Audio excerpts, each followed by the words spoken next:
জয় মা বলে জয় গুরুদেব। নমস্কার, রাষ্ট্রবিরাসে সকলকে স্বাগত জানাই। আশা করি সকলে ভালো আছেন। আজ আমরা আলোচনা করবো দেবগুরু বৃহস্পতি বক্রী হচ্ছেন এবং 11ই নভেম্বর থেকে 11ই মার্চ অর্থাৎ 11 নভেম্বর থেকে 11 মার্চ এই সময় পর্যন্ত বক্রী থাকবেন। বক্রী মানে হচ্ছে সূর্যকে প্রত্যেকটি গ্রহ প্রদক্ষিণ করে চলেছে এবং এই প্রদক্ষিণ করাকালীন যখন কোনো গ্রহের গতি স্লো হয়ে যায়, সে পিছিয়ে পড়ে অর্থাৎ পিছনের দিকে চলে যাচ্ছে বলে মনে হয়। আমরা পৃথিবীতে থাকি, আমাদের পৃথিবী থেকে তাকে যেন দেখে মনে হয় সে পিছনের দিকে চলে যাচ্ছে, অর্থাৎ একটা রাশি পিছিয়ে যাচ্ছে। কিন্তু আসলে এরকমটা না, তার গতি ধীরে হয়ে যায়, স্লো হয়ে যায় এবং যতদিন এই অবস্থায় থাকে সেটাকেই বক্রী অবস্থা বলা হয়। বক্রী অবস্থায় প্রত্যেকটি গ্রহের কিন্তু বলাবল বৃদ্ধি হয়। দেবগুরু বৃহস্পতি একটি সাত্ত্বিক গ্রহ, শুভ গ্রহ, তার বলাবল বৃদ্ধি হবে এবং তার শুভত্ব বেড়ে যাবে। আপনাদের কিন্তু দেবগুরু বৃহস্পতি 12 নম্বর ঘরে বক্রী হচ্ছেন। যারা কিনা সিংহ রাশি জাতক জাতিকা, তাদের নিয়ে আলোচনা। তো সুতরাং সিংহ রাশির 12 নম্বর ঘরে দেবগুরু বৃহস্পতি বক্রী হচ্ছে 11ই নভেম্বর। এই 12 নম্বর ঘরে বক্রী হওয়া মানেই হচ্ছে আপনাদের কিন্তু খরচ বৃদ্ধি হয়। খরচ বৃদ্ধি করলেও যে কোনো ইস্যুতে আপনাদের দূরস্থান যাত্রা, যে কোনো ইস্যুতেই হোক, পড়াশোনার জন্য, উচ্চশিক্ষার জন্য বা প্রমোশন পদোন্নতি নিয়ে বাইরে যাওয়া হোক, ব্যবসার জন্য, সেই দূরস্থান যাত্রার জন্য কিন্তু কিছু সুবিধা অবশ্যই হতে পারে। এবং এই 12 নম্বরে বক্রী হয়ে উনি কিন্তু আপনাদের 4 নম্বর ঘরে দৃষ্টি দিবেন, তার সাথে 6 এবং 8 নম্বর ঘরেও দৃষ্টি দেবেন। তো সুতরাং খরচ বৃদ্ধি হবে। বাড়ি ঘর মেরামতির জন্য হতে পারে, বাড়ি ঘর তৈরি করা বা বাড়ি বানানো, নতুন বাড়ি কেনা, এইসব রিলেটেড কিন্তু কিছু খরচ হতে পারে। এইসব রিলেটেড আটকে থাকা কাজ কিন্তু এগোতে পারে দেবগুরু বৃহস্পতির এই দৃষ্টির ফলে। দেবগুরু বৃহস্পতির দৃষ্টিতে অমৃত রয়েছে এবং মায়ের সঙ্গে কিন্তু আপনাদের রিলেশন ভালো হবে। মায়ের মাতৃস্থানীয় কারোর কাছ থেকে উপকৃত হতে পারে। তার সাথে বলবো যে মায়ের স্বাস্থ্য নিয়েও কিন্তু এই সময়টা একটু খেয়াল রাখতে হবে। 6 নম্বরের দৃষ্টি মানেই হচ্ছে আপনাদের কিন্তু যে ডেলি ইনকাম, সেখানে কিছু সুবিধা হতে পারে এবং আপনাদের রোগ বা ঋণ, শত্রু, লোন প্রাপ্তি হতে পারে বা কারো বলবো যে একটু লোন বা যাদের দেনা রয়েছে সেগুলো নিয়ে এই সময়টা একটু মাথা ব্যথা হতে পারে। কারণ রোগ, ঋণ, শত্রু এই ক্ষেত্রে একটু এই রকম বিষয়গুলোতে প্রত্যেকটি বিষয়ই একটু মাথা চাড়া দেবে এই সময়। এই বিষয়টি কিন্তু খেয়াল রাখতে হবে। কিন্তু দেবগুরু বৃহস্পতির দৃষ্টির ফলে সব কিছু কিন্তু আপনাদের হাতের মধ্যে বা কন্ট্রোলের মধ্যে, আয়ত্তের মধ্যেই থাকবে। যারা আপনাদের প্রতিযোগী রয়েছে, যারা গুপ্ত শত্রু রয়েছে, তারা একটু মাথা চাড়া দিতে পারে। তবে হ্যাঁ, যারা আপনাদের অফিসের কলিগ, বস, ম্যানেজার, যারা ব্যবসায়ী রয়েছেন, আপনাদের মহাজন বা যারা কাস্টমার রয়েছে, আপনাদের আন্ডারে যারা কাজ করে, ম্যানেজার বা এমনি অন্যান্য স্টাফ, তাদের সঙ্গে সম্পর্ক উন্নত করুন। তাদের সহযোগিতা কিন্তু আপনাদের জন্য উপকারী হবে।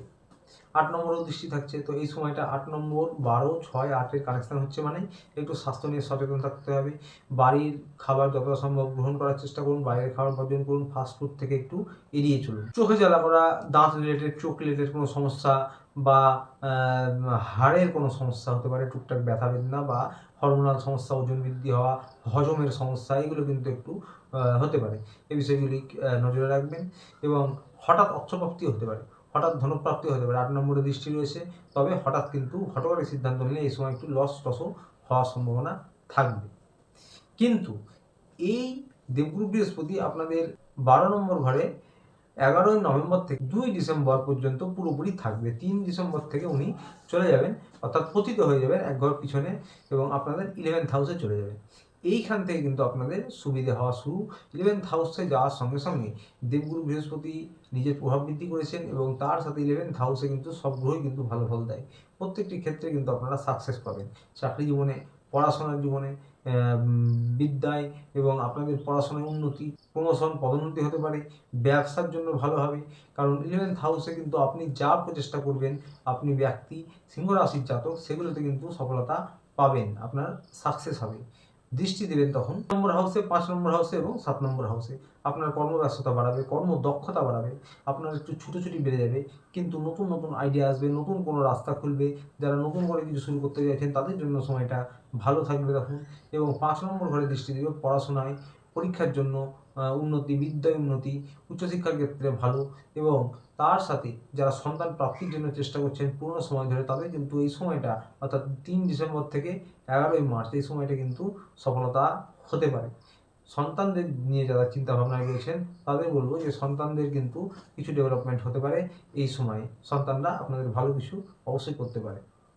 প্রেম ভালোবাসার জন্য ভালো। পুরনো প্রেম বা রিলেশন যেটা কেটে গেছে সেটা কিন্তু পুনরায় আবার ঠিক হয়ে যেতে পারে। নতুন করে কিন্তু সম্পর্কে যাওয়ার সম্ভাবনা তৈরি হবে এই সময়।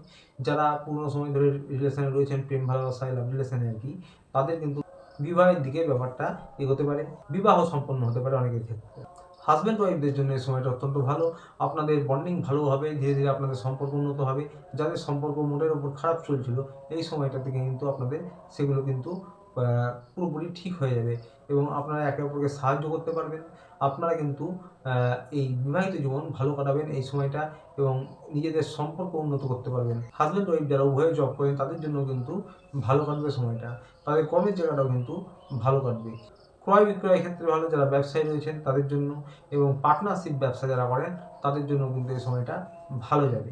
অর্থনৈতিক ফ্লোয়িং ভালো থাকবে, লোন হোক বা ধার দেনা হোক সেগুলোর মধ্যে একটা স্থিতিশীলতা আসবে, সেগুলো আপনাদের কন্ট্রোলে আয়ত্তে আসবে।